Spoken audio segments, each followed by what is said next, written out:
Merci de vous informer sur la Radio Nationale du Mali, il est 9h.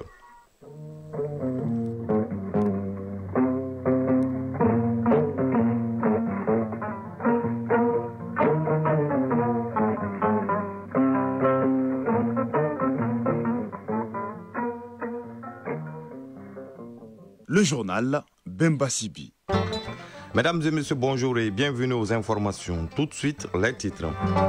Les douanes maliennes peuvent désormais lutter efficacement contre la fraude sur les fleuves par où passent beaucoup de marchandises de contrebande. Ceci avec l'inauguration par le ministre de l'Économie et des Finances du complexe nautique des douanes situé à Samaya. Une inauguration qui entre dans le cadre des festivités de 65 ans des douanes maliennes.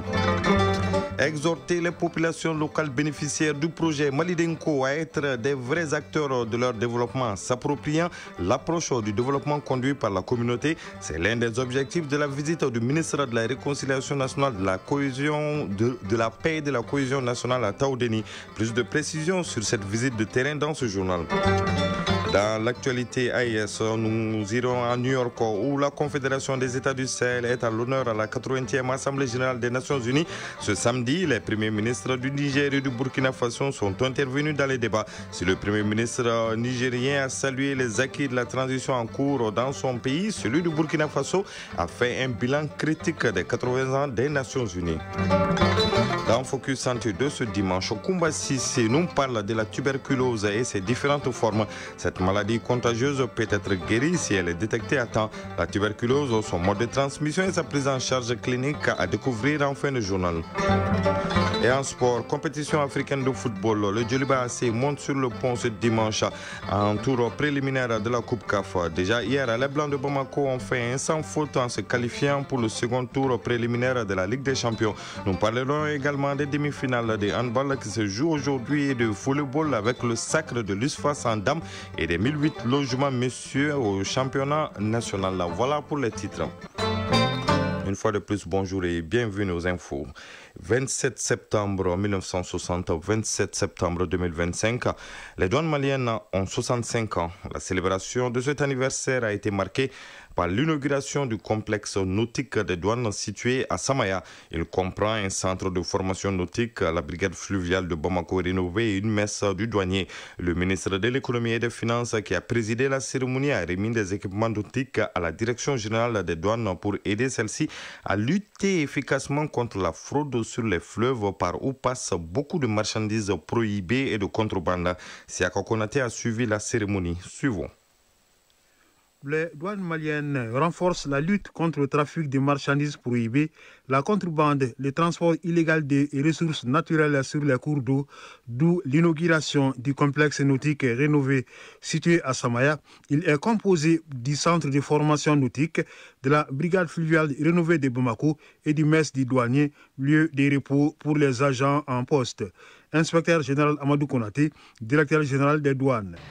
Ces investissements constituent le témoignage de l'attachement et de l'engagement de l'administration des douanes dans son ambition de modernisation afin de traquer la fraude et les trafics illicites sur les routes, les aéroports, mais également sur les cours d'eau, vecteurs de courants de fraude qui échappent à toutes les structures chargées d'indiquer ce fléau qui détruit notre économie et qui nuit gravement à la santé de notre population.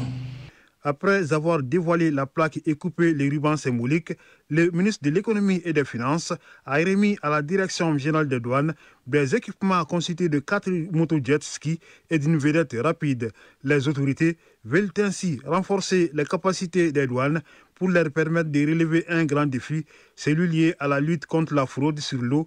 Aluseni Sanou, ministre de l'Économie et des Finances. La douane a permis toujours à ce pays de se relever, de se mettre debout, devenir ce qu'il y a aujourd'hui.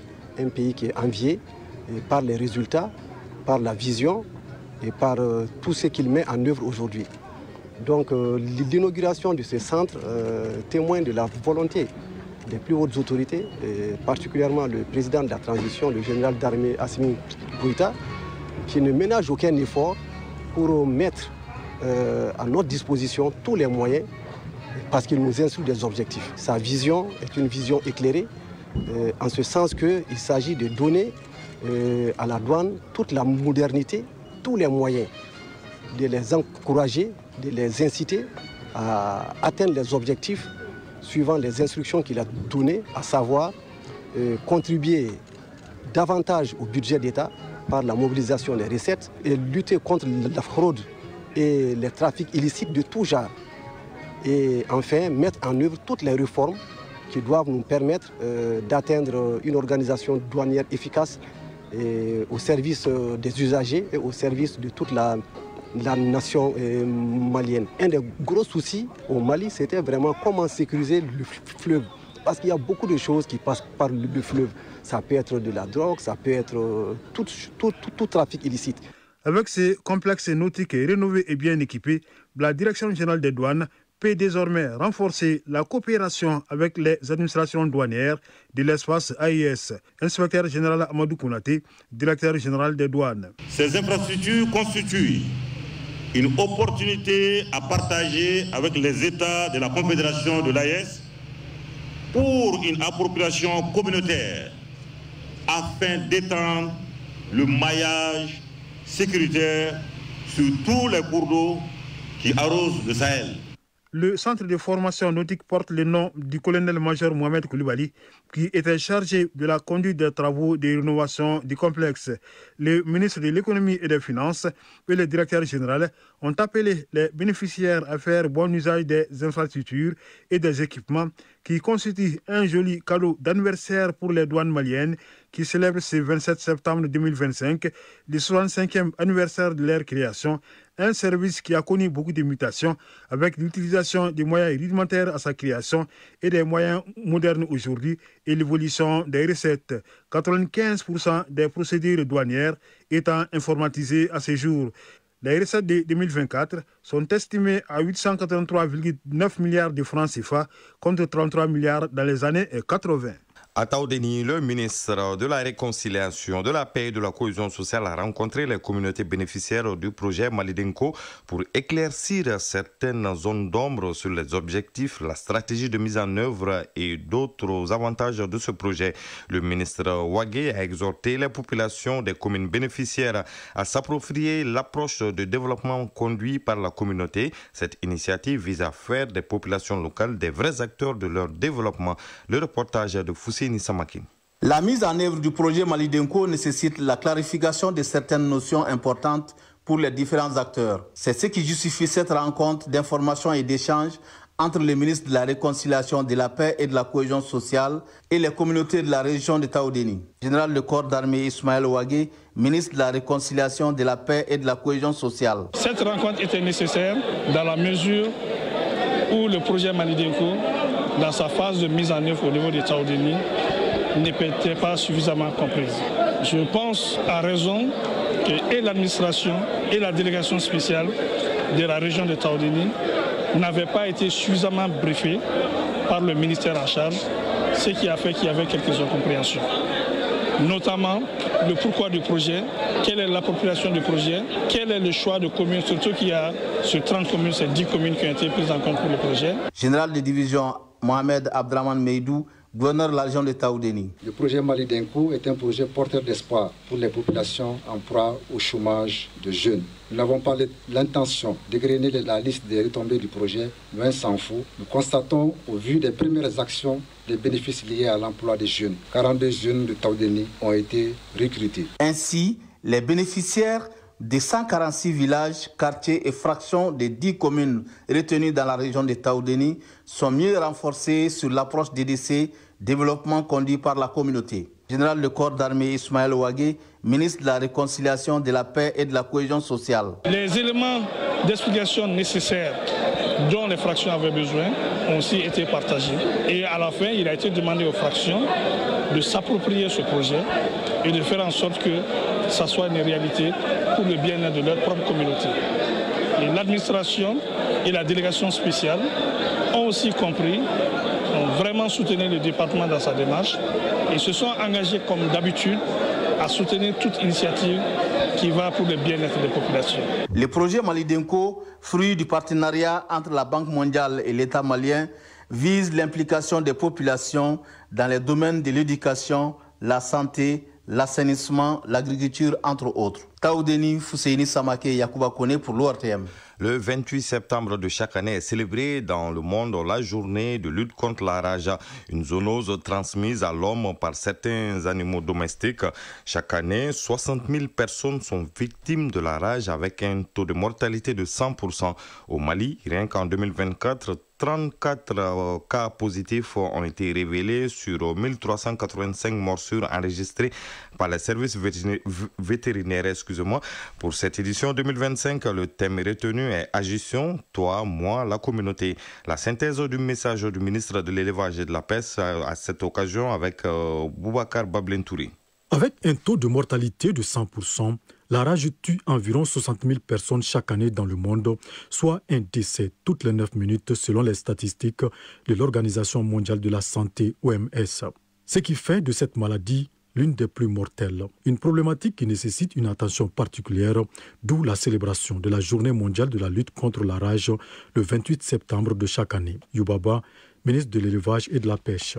La rage est une maladie virale qui touche les systèmes nerveux centraux des mammifères, les chiens, les chats, les renards, etc., dont celui de l'homme. Le virus pathogène est particulièrement présent dans les salives et le cerveau des animaux infectés. Il est généralement transmis par la morsure d'un animal malade. Les continents africains et asiatiques enregistrent les cas de mortalité les plus élevés, avec 99% de personnes mordues par les animaux, dont 80% dans les zones rurales. Une situation qui s'explique par un faible taux de couverture sanitaire et au traitement post-morsure. Au Mali, par exemple, les services vétérinaires ont enregistré en 2024 1385 cas de morsure, dont 34 révélés positifs. C'est bien ce qui justifie le choix de ce thème « Agissons, toi, moi, la communauté ». Le thème ainsi retenu cette année nous invite à prendre des mesures individuelles et collectives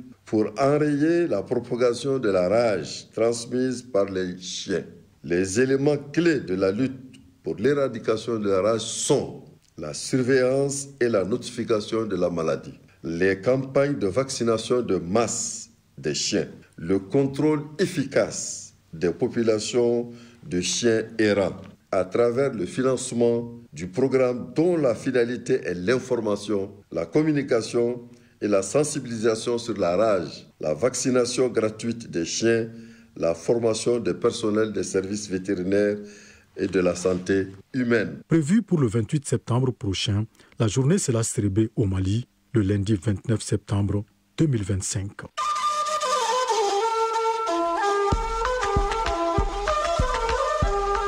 AES, actualité.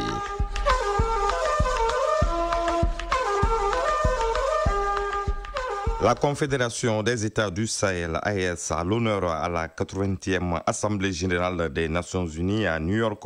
Ce samedi, les premiers ministres du Niger et du Burkina Faso sont intervenus dans les débats. Si le premier ministre nigérien a salué les acquis de la transition en cours dans son pays, celui du Burkina Faso a fait un bilan critique des 80 ans des Nations Unies. Les deux pays estiment qu'il faut refonder l'ONU. Le point de ces deux messages avec nos envoyés spéciaux à New York, Mamadi Kone et Aliou Touri. Au lendemain de l'intervention du Premier ministre chef du gouvernement au nom de la Confédération des États du Sahel, AES, les premiers ministres du Burkina Faso et du Niger ont pris la parole en présence du général de division Abdoulaye Maïga. Et c'est le Premier ministre du Burkina Faso qui donne le ton. Occasion pour le chef du gouvernement du Faso de tirer un bilan des 80 ans de l'Organisation des Nations Unies. Un bilan qu'il juge mitigé. Rim Talba Jean-Emmanuel Ouedraogo, Premier ministre du Burkina Faso. Cette noce de chaîne qui devrait incarner un temps de célébration solennelle appelle plutôt à une profonde introspection. Le bilan des 8 décennies des Nations Unies, loin de susciter l'allégresse, s'apparente davantage à un fiasco embarrassant, une désillusion collective et un échec structurel. Puisque le devoir de vérité nous y invite, nous devrons reconnaître avec humilité que quoique le tableau global présente quelques acquis, celui-ci reste négativement marqué par 8 décennies d'optimisme durement éprouvé,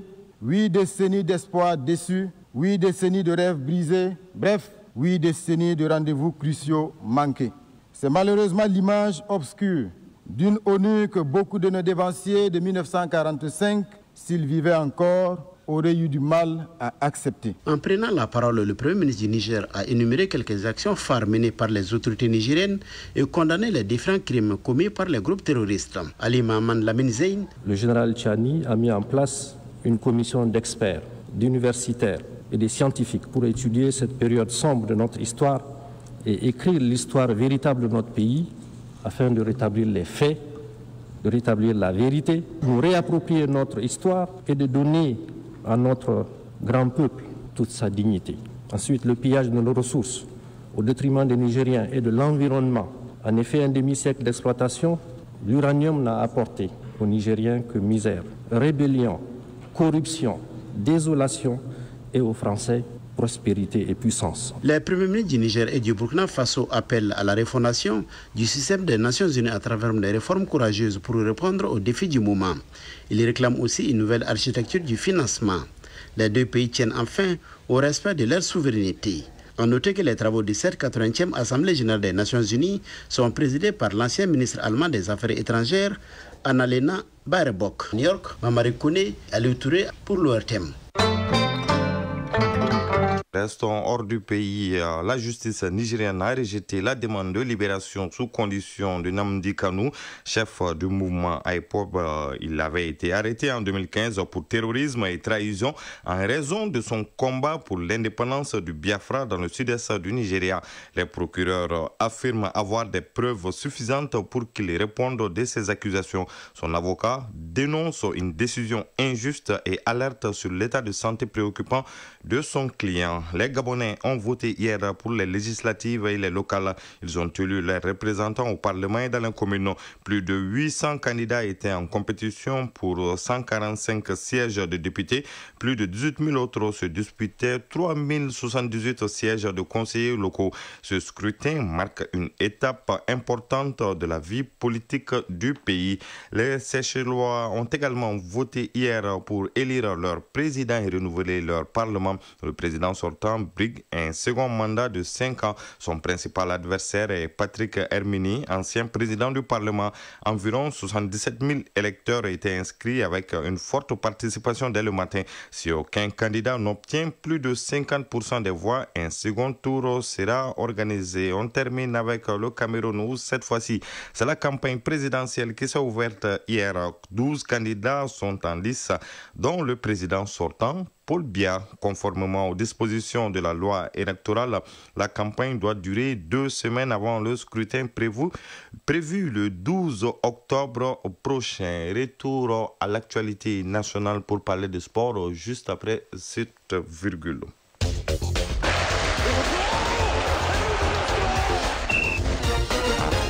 Le comité national olympique et sportif du Mali a tenu hier une assemblée générale extraordinaire de relecture de certains textes. Les nouveaux textes ont été validés par les délégués des fédérations sportives nationales.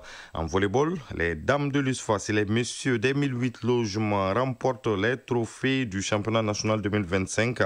Les demi-finales de la Coupe du Mali de handball se jouent aujourd'hui au stade du 26 mars. Et en football, le stade malien de Bamako a validé son ticket pour le second tour préliminaire de la Ligue des Champions. Cet après-midi, le Djoliba AC joue son match retour en Coupe de la Confédération contre Abia Warriors du Nigeria. La synthèse de l'actualité sportive avec Fomrou Djourti.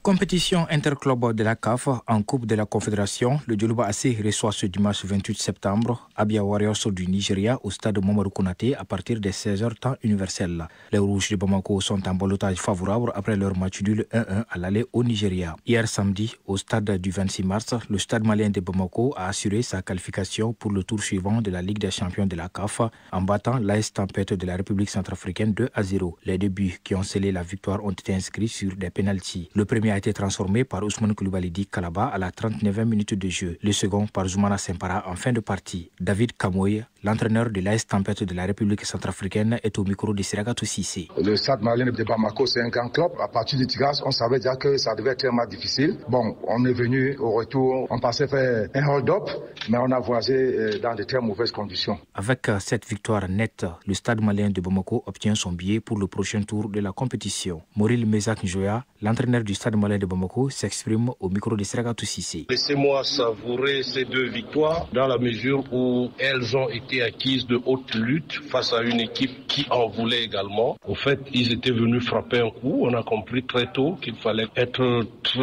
très méfiant. Pour le deuxième tour, bon, nous ne connaissons pas encore le nom de notre adversaire. Le Stade malien connaîtra ce dimanche son adversaire du deuxième tour préliminaire de la Ligue des Champions à l'issue de la rencontre entre le FC Nouadhibou de Mauritanie et Fondation Bata de la Guinée équatoriale.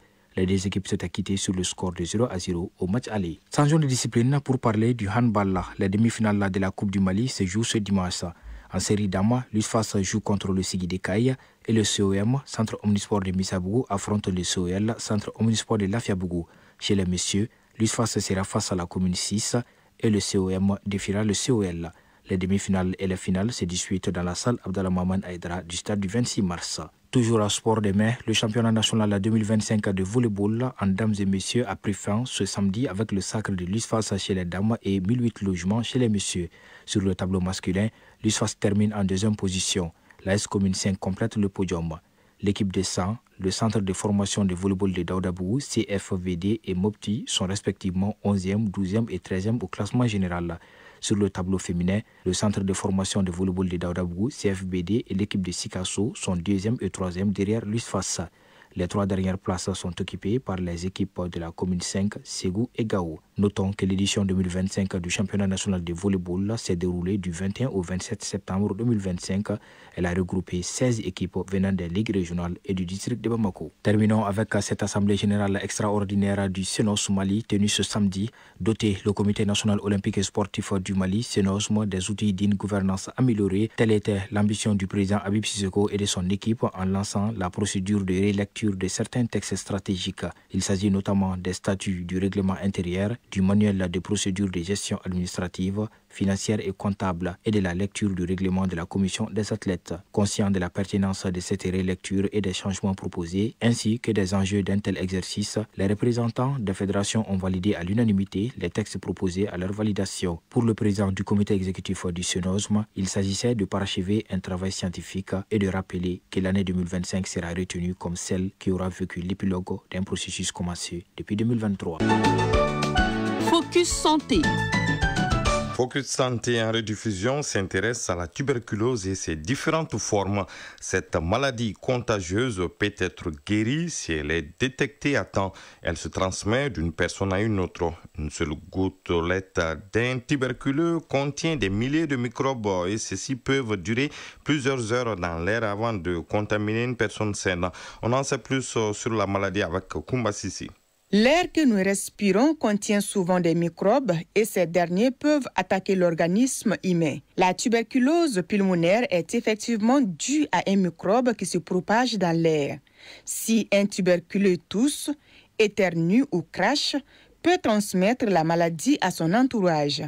Professeur Yacouba Toloba, chef des services pneumophthysiologie de l'hôpital du Point G. Un malade atteint de tuberculose, quand il parle, il y a ce qu'on appelle des gouttelettes infectantes qui vont se mettre dans l'air, qui peuvent durer d'ailleurs plusieurs heures avant de contaminer les sujets sains.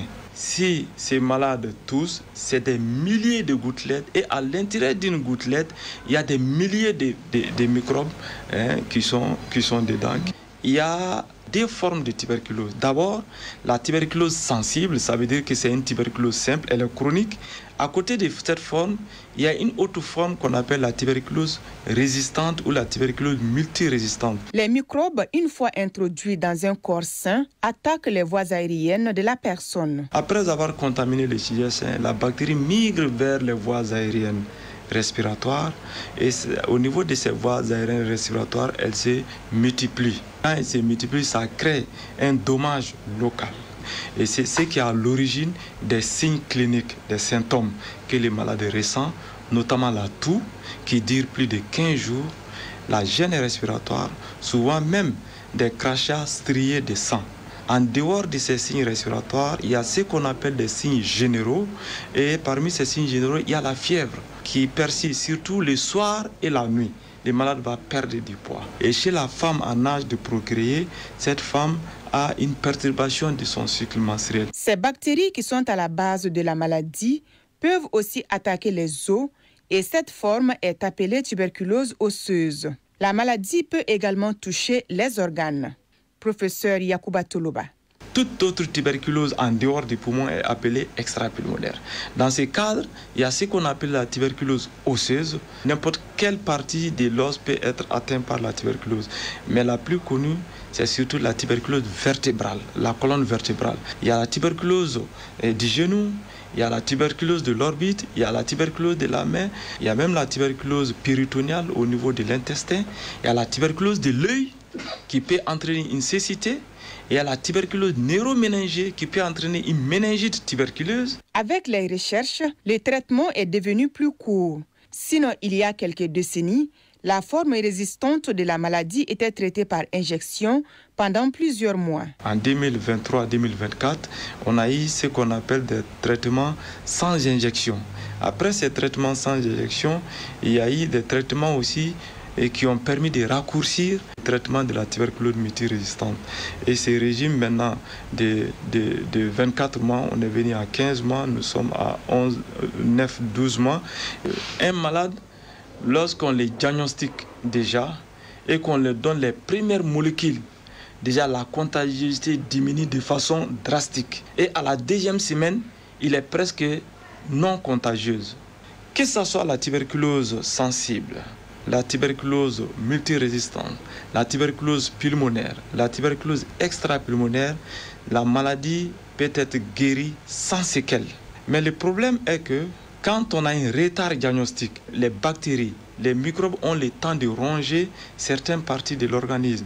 Quand ils rongent, après que l'antibiothérapie vient, la chimiothérapie vient éradiquer ces germes, le dégât est déjà fait. C'est ce qu'on a appelé des séquelles ou des complications. L'un des défis majeurs actuels des acteurs de la santé et leurs partenaires est de diagnostiquer d'éventuels cas de tuberculose par an, les traiter, afin de briser la chaîne de contamination au Mali. Focus Santé. À 9h passé de 27 minutes, on prend fin ce journal qui vous a été présenté par Bemba Sibi, mise en onde par Bintou Traoré. La mise en ligne a été assurée par Mohamed Koulibaly. Tout de suite, les nouvelles du temps avec Soumaïla Sissé. Prochain rendez-vous avec les informations, c'est à 13h. 13h dimanche, une présentation de Moussa Papa Aïdara. En attendant, passez d'excellents moments en compagnie des programmes de la Radio Nationale du Mali.